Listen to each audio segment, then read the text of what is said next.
One of the big applications is computer vision. I have a little application for you that I wrote. 50 lines of code with some white space. And what this does is obviously tracking objects.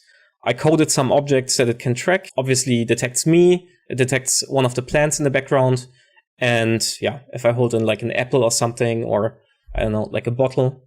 A typical network has many millions of neurons, and the brain has like 11 billion neurons or something. So you can see how complex the processing can be. And we need that complexity to make AI so powerful. So learning is essentially minimizing mistakes. Yeah? And this is done by adjusting the weights of these connections between the neurons.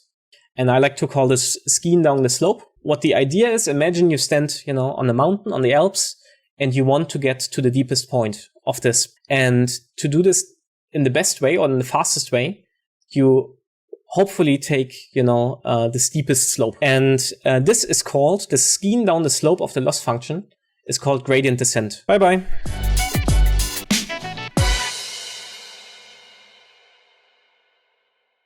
It will take ages with Skynet. As long as we don't, give the codes to AI to launch the nukes, I think we're fine.